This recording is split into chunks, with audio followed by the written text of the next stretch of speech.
We're on the shores of the Caspian Sea this weekend, and the delights of Baku, which has thrown up some terrific races in the 3 years that we've been here.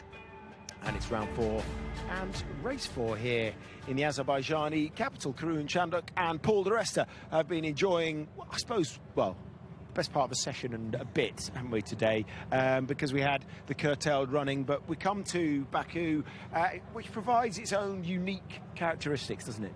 It's a real challenge for the drivers because it's quite chilly here in the evenings, and as the race progresses, if we get a late safety car, they struggle with tyre temperatures and track temperature. I think the compromise of the long straight and the downforce you need for the big braking zones adds another engineering and driving challenge. So yeah, it's a tricky event, and also it's so windy, isn't it, by the coast here? It's a beast of a track, and it's a street track at that, so any small mistake is a concrete wall. You have some runoffs. You have to commit to them early, and you've seen Lance Stroll. He was a victim of that. He tried to carry the speed in, bailed out too late, ripped the front corner off, and he lost not only the first session with the red flag, but obviously caused another one in that session and lost all that. So it impacts your confidence going forward into tomorrow, and that's what they're building up. With the tyre temperature that Kroon was talking about, when the temperature gets cold, all these things through the race weekend just makes it harder, and that's why safety cars here just make the race such an explosion at the end, and it can be anybody's. Such an important weekend for Ferrari coming into this.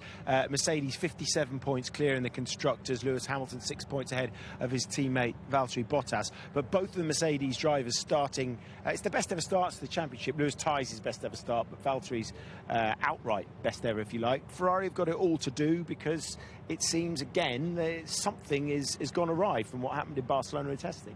Yeah, absolutely. I mean, they should have won in Bahrain and didn't with Leclerc, but in China and Melbourne, they were comprehensively beaten for pace outright. And in fact, they come here finding both drivers behind Max Verstappen in the Drivers' Championship. So it's pretty amazing, really. But yeah, I think you're right. It's a must-win weekend for Ferrari here. Point and squirt circuit, which should play into their hands, because we know that they've got out-and-out pace down the straights. And this is what some of the drivers had to say coming into this weekend here in Baku.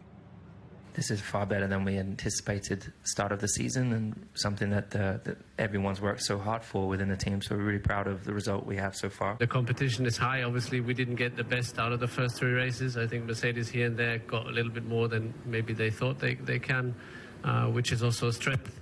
But, it's up to us and the others to try and turn it around. They are quick on the straights, so I anticipate they'll be very, very strong this weekend. I mean, it's pretty unique race. Anything can always happen here.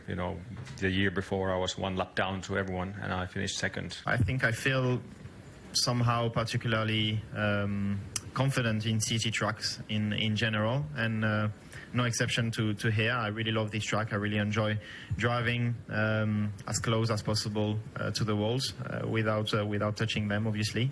I think we have a lot of races left, and hopefully at one point we can look back and say this was the decider and the decisive moment. But right now I don't know, and I don't really care. I think we want to win. That's for any race we go to. I think we have a very strong package, and I'm confident that if we can get it in the right place, then we should be able to show that and give the others a very, very hard time. OK, let's take you back to this morning then, and why we had such a bizarre day here in Baku is because of what happened early on in that opening practice session. Now, what you can see here is Charles Leclerc's a manhole cover, which he dislodges with his tyre, it seems with his tyre, and then moments later, George Russell goes over it, bang, look at that, destroys the floor, cracks the chassis, and £500,000 worth of damage. Thank you very much, Paul.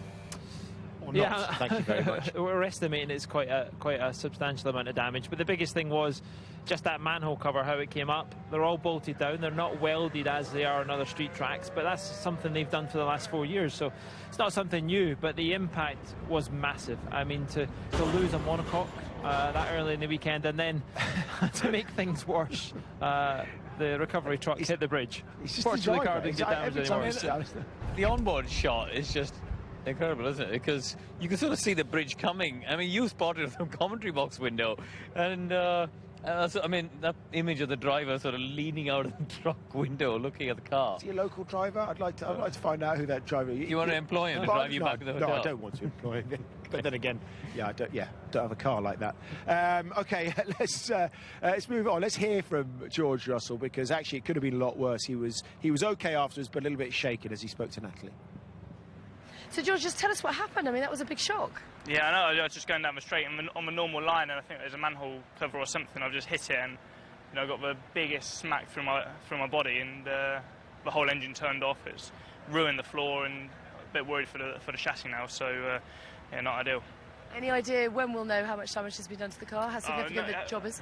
I don't know really. Until the car gets back, the guys won't know. But I guess the session won't be going green until it's sorted. I mean, it's like I said, it was just on a normal racing line, and it's completely ruined our session. So, yeah, not great. I mean, it could take ages to get this sorted, couldn't it? Yeah, I guess so. What, you mean the manhole cover or the? Well, if they have to go around the whole track now, checking all the manhole covers. That's not my worry at the moment. So. It's a concern for you having gone over. Yeah, I mean, bad luck on your part. No, I mean, yeah. I mean, not what we need at this stage, but one of those things. And what about your body? Did it hurt? No, I'm all right. Tough guy. Hey, you are tough, because you were poorly yesterday, but you'll feel better now? Better today? Yeah, I'm better, so not 100%. Going in the right direction, though. So. Okay, good. Well, I hope your weekend improves. Thanks a lot. Thank you. Cheers.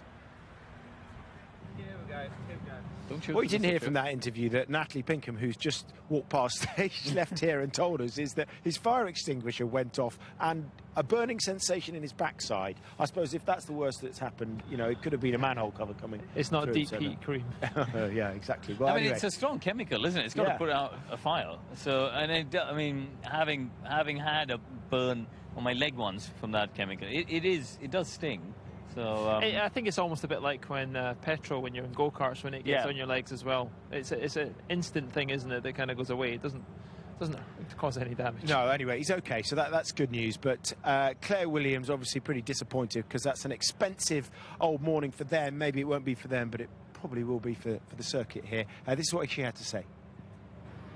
So tell us about your day so far. Yeah, it never rains, it pours at Williams, right? We don't seem to be having a whole lot of luck this year, but I think potentially it could have been worse than it was. Drain cover coming off like that could have done a whole lot more damage. George is fine, and that's the most important thing. And the FIA are clearly taking it incredibly seriously and making sure that every one of those manhole covers is checked and bolted down as they should be. But unfortunately, it's clearly done a huge amount of damage to our car. It's destroyed our floor, and it has cracked our chassis. Not beyond repair, but we can't repair it here, so we're going to have to deploy chassis 3 here for George. So clearly then means that he misses P2 this afternoon, but he'll get out tomorrow and run in P3. Is it possible to put a financial burden on it? At this stage, no, I couldn't tell you the exact numbers, but it's not in the tens of thousands, it's in the hundreds of thousands. But more importantly, I think, we've just got ourselves back on our feet, certainly from a manufacturing perspective, after, not getting our chassis to testing on time and the pressure that put into the system. And now they're obviously going to have this to deal with as well, when we were just starting to get all our upgrades pushed through the manufacturing process. So it's just really disappointing. It couldn't be less of your fault. It's not your fault, it's not your fault, it's not your fault. Is there anything you can do, get from the FIA dispensations here or there, recompense from the... Clearly we're going to have to be talking to them about that. We're an independent team and we have a very strict budget to control, and things like this that you can't anticipate. Nobody can, I understand that, but there clearly should be some recompense. I know that there's precedent. Haas, I believe, were compensated after it happened to them in Sepang a few years ago. So clearly we're going to be talking to them, but I can't put a number on it at the moment. Well, a few people tried to. I mean, she said into the hundreds of thousands, but, if it happened in China, they would have probably had to try to repair that chassis and get it out for Sunday. Whether or not they'd have been able to, you don't know. They wouldn't have had the third chassis in China. Yeah, but I mean, the good news is we're here now, and they have got the third chassis, so they're going to be able to build it up overnight for free practice 3. Every team does have a composites department here. They probably could have even made a chassis repair, which is a normal thing actually during the year. If you have a crash or just a knock on the bottom too hard, they do crack. They are fragile at point C chassis. The structure is very safe, especially on the side. But precaution, you would definitely, if you've got a chassis here and you're not going to run that day, you're better to get a new one and a fresh one, just so it's peace of mind more than anything. Okay, so of course there was a long delay as a result of that, because they had to check all 320 drains. That's one way to do it. but you can't weld them here, and you can't jump on top of them because obviously of the suction. But they had to bolt them all down. So yeah, well, they got it done. I'm not sure why he was jumping down, because the thing was coming back up. So, well, it took a while, as I said. They were doing, on average, 5 per minute. They did, about a minute and a half anyway. But they're everywhere. Got it fixed. This is what race director Michael Massey had to say about that venture. Michael Massey, thank you for speaking to us. It's been a busy morning. Certainly has been. Yeah. First of all, have you managed to work out what went wrong this morning? Yeah, from what we've seen from our preliminary investigations, it looks as though one of the clamps underneath one of the manholes has actually failed. Okay.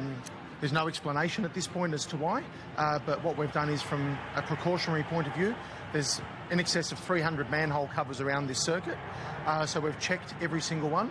From a FIA perspective, at the end of the day, safety is paramount, so we cancelled the end of FP1, and then with regards to F2 qualifying, moved that back, and we told the circuit, take as long as you need to make sure that the job's done properly. So from what we've seen so far, we're quite confident, and we'll go through a further program tonight and a program for the rest of the weekend.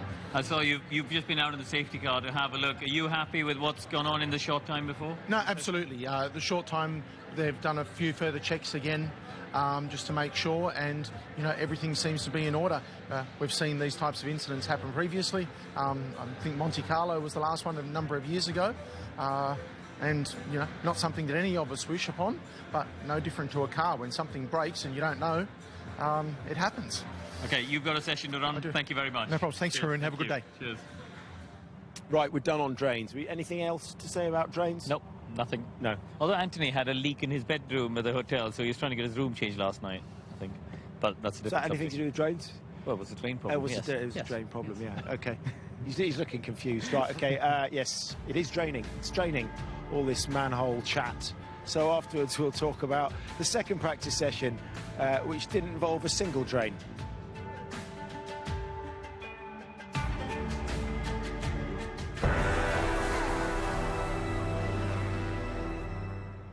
Welcome back. So not a lot happened in the first practice session, but all this did in the second. Here's David and Anthony.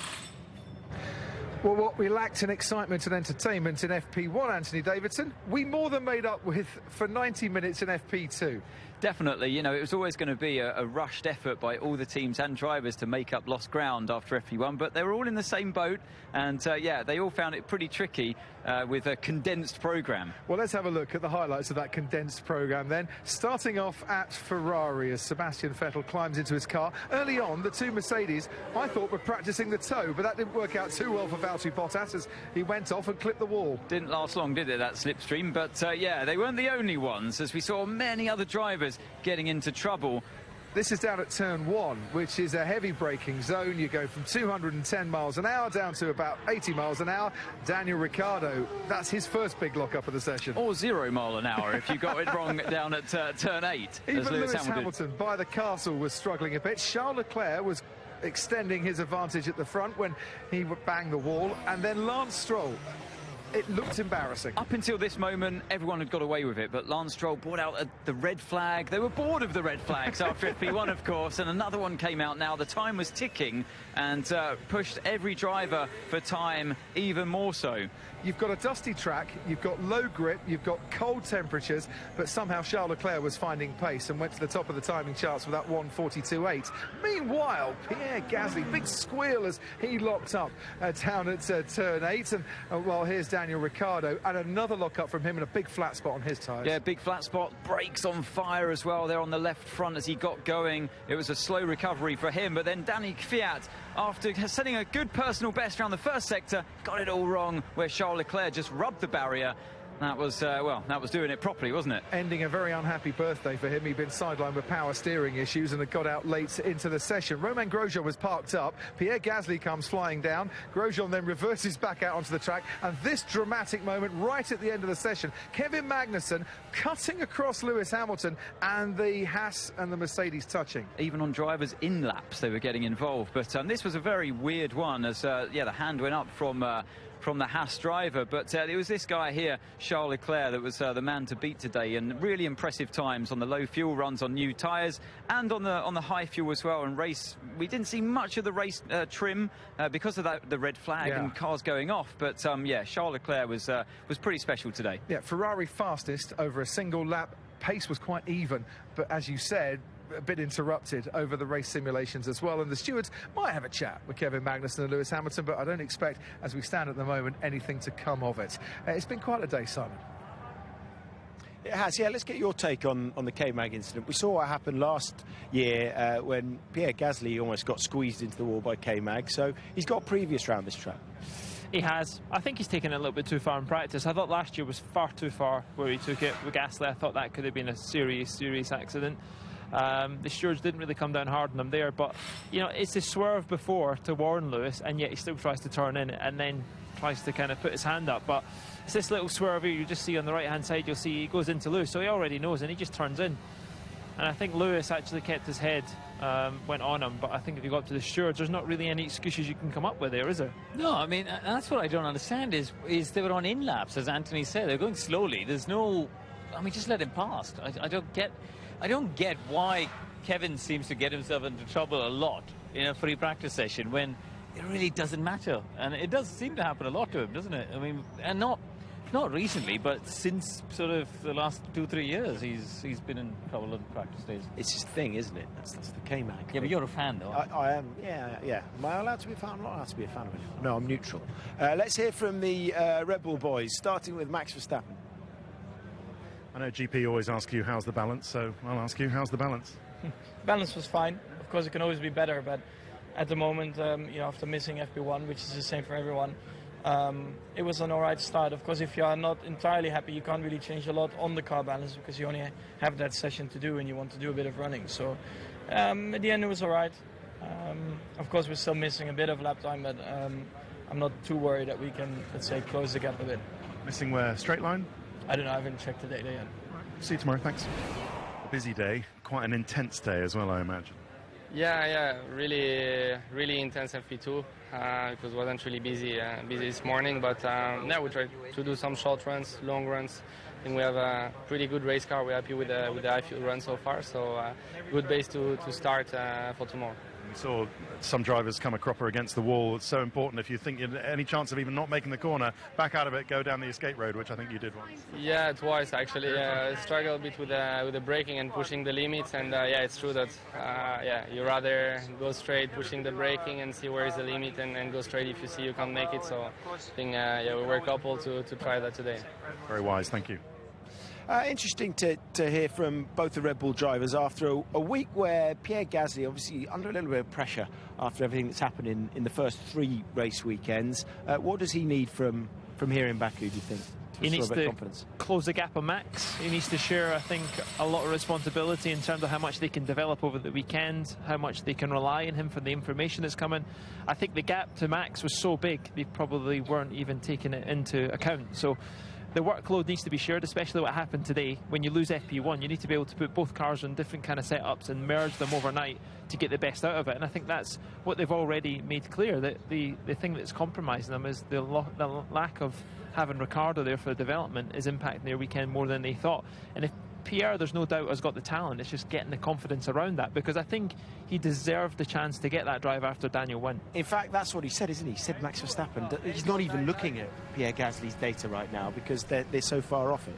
Yeah, but even the team, as Paul and I both know, you know, if you're half a second off your teammate, the first thing they do is tell you, get to that half second, then let's talk about the car.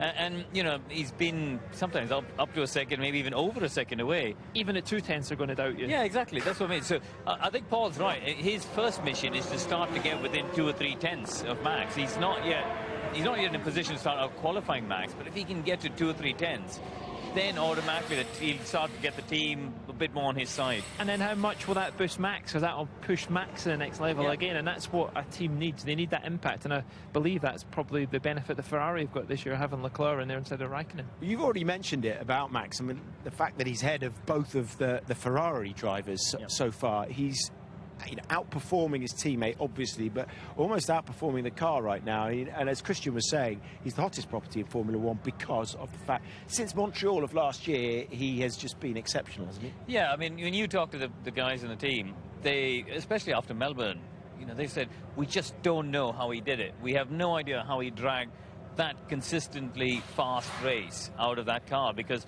they're not happy yet with the balance of the car. They're not yet where they want to be with it. Adrian Newey's and Rob Marshall and the team, they're pushing hard on updates, and we expect to see a big one in Barcelona, but they're not where they want to be. And he has outperformed the car, I think. Christian's cost himself some more money by saying that today, hasn't he? Max is listening. Yeah, Jos is going to be making note of that. Good. Okay. Well, they're hoping that they're going to get something from the Honda, but they didn't really, get too much information on that front today. We understand the Honda upgrade is going to be more down to durability and reliability rather than top-end speed. Talking of top-end speed, McLaren have had plenty of that so far this year. Let's hear from both of their drivers. Well, Lando, strange day with the manhole cover ruining the morning, but at the end of it, do you find yourself and McLaren in reasonable shape? I don't know. I don't want to say anything that puts us in a position like China. We don't know what's going to happen tomorrow, so I feel it probably...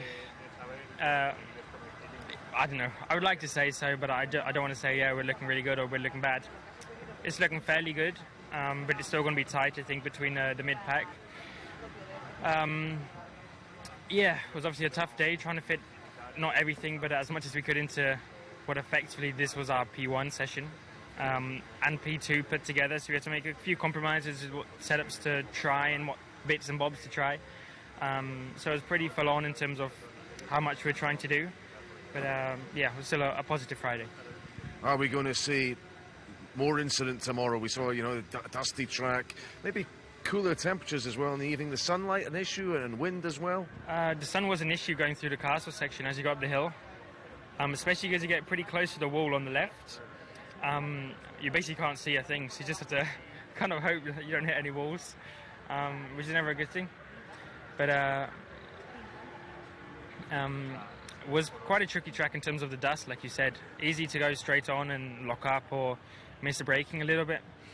So it's not easy, as well as the wind. The wind affects it a lot altogether. But tomorrow's another day. We just hope it's not as bad. Good luck. Cheers. Yeah. Well, Carlos, strange day with the manhole issue, basically ruining the morning for everyone. But can you be fairly optimistic heading into qualifying tomorrow and final practice? Not really. I think we cannot be taking any conclusions from this first session because I wasn't very comfortable with the car, not comfortable at all with the warm-up of the tires. And I think some people were doing the lap times at the beginning of the session when it was very dirty. We did it a bit more towards the end when the track was cleaner. So not really a conclusion to take. We might be 6th, 7th, or we might be 16th. And we are talking now pretty much as we would have finished P1, which we never thought. So there's still a lot to learn, a lot to analyze, and a lot to try and get in the car tomorrow. I mean, you obviously played a good game in the race last year, and we've seen a lot of incident today. The track will improve, but are we still going to see plenty of thrills and spills in qualifying? Definitely. You saw it in P2, how crazy it was out there with yellow flags and people crashing and doing all kind of stuff. For a moment, for me, it's been all about staying out of the walls, trying to gain some confidence, which was difficult, as I said, with the problem of warm-up that I had in my car. So, still we survived. We didn't do any mistakes, and we are P7, which is good news, but a lot of work to be done for tomorrow. Obviously, Carlos has not had any luck so far this year, but this is a track that he's traditionally gone quite well at, and actually, you wouldn't have thought they would. Well, they didn't have a chance, did they, when they had the Honda under their engine cover last year? But this time around with the Renault, what do you feel is possible? Yeah, I think the short corners help him. I was talking to Carlos this morning, actually, and he thinks they'll be much better here than they were in China. Those long radius corners in China, they just didn't have the balance they wanted from the chassis, and both cars in the top 10 today. And actually, that group from Bottas in 5th down to Carlos in 10th was only 2.5 tenths or so. So, if they can carry on that form, they're in the mix of Q3 again. It certainly looks like Bahrain is probably the biggest reference to come to here. It looks like China is kind of the one that you push to the side. Bahrain, Ferrari were quick there. It looks like McLaren have kind of regained where they are, just in front of that midfield battle. If you go on anything today, how much of that is to be said? But I think Carlos is underestimating quite where they are. You know, saying the balance isn't there. I think that's just a general thing on this track. Okay, 8 tenths between Leclerc and Lewis Hamilton. Let's hear from Toto Wolff on his assessment of day one. Toto, nothing lasts forever. Are you kind of resign yourself to the fact that you can't go on the whole season, I guess unless you're McLaren in 1988, having 1-2 finishes? And is that sad, like when it doesn't last forever? Will you be sad that you're not having all those 1-2 finishes? No, I think our main objective is to win the championship, and we would have never expected to beat this record in our 6th attempt, and it makes me very proud for the team that we have achieved that, but it's not the expectations to continue that because it's not realistic. Okay, could this be the weekend then? How do you see the form? I mean, it's impossible to tell because we haven't had a session, but what do your numbers tell you? You have responded what I would have said. We haven't had a session. Sure. The numbers don't say anything because we don't know. It's very early in those regulations. It's the 4th race. We don't know how we can compete on the long straight or in the infield in the old town. So it's a bit of glass ball reading, and it's imprecise. It's nice to know that by popular paddock wisdom, your car has the most downforce, though. Yeah, in the past it was always we were the strongest on the straight line performance, and now we have the most downforce. So if we can combine the two, we'll become really strong. Okay, and last question. I hear that Vettel is driving for Mercedes-AMG. Yeah, his brother is. Got you on that one, no? Yeah, Fabian is a really strong kid in GTs, and I'm happy to see that. And obviously he's chosen the best GT car, best sports car. He knows why, and let's see how he goes. Good stuff. Thank you. That interview obviously was between sessions between FP1 and FP2. A reminder of the details for Saturday: qualifying from 1 p.m, F1 show from 3:45. And on Sunday, we're on air from 11:30 with the race starting at 1:10. Right, it's getting chilly here, so it's time for us to depart from this paddock. My thanks to Karun, my thanks to Paul, my thanks to you for watching at home. Charles Leclerc and Ferrari in that second practice session quickest. Sky Sports F1. Feel it all.